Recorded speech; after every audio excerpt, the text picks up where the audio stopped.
A group of 8, made up of past and present students of the T.A. Marisho Community College and their teacher, traveled to China for 6 months of intense training. Kung Fu instructor Irvin Belfon speaks on the impact of learning this aspect of the Chinese culture on their lives and shared on the areas visited. We went there to represent it in 2 different categories, Shaolin martial arts and Tai Chi Chen style. And this time we actually got a really nice opportunity because the program every year has improved over time. And this year we got the opportunity to actually visit some of the birthplaces of most of the different styles that we learned. For example, the first place we got to visit was Dongfeng, which is Shaolin Temple itself. We stayed there for our first week of training and started our training there.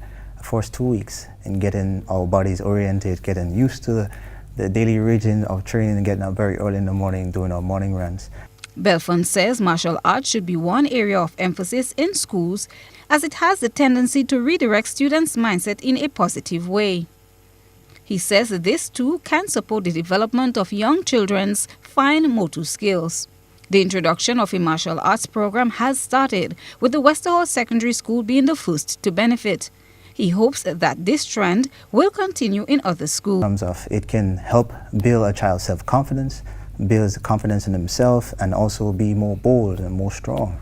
The exercise actually builds you physically, mentally, and spiritually at the same time.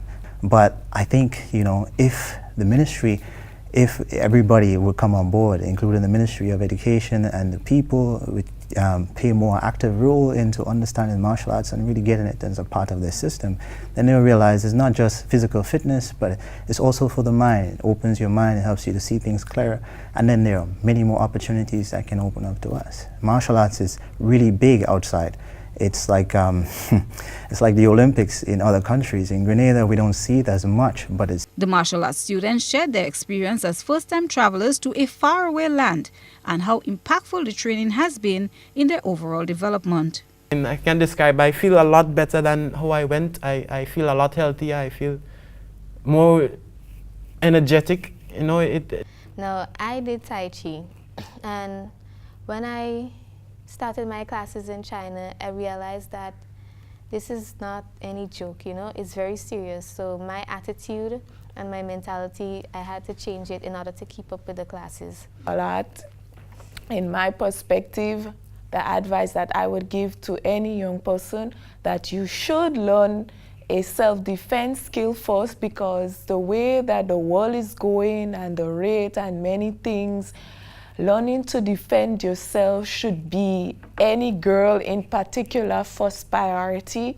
Something that discipline and that fire that they have, that definitely stuck with me, and it's different because in the training that we did, even though there were girls and boys, there were much more boys than girls, and they didn't treat you differently because you were a girl.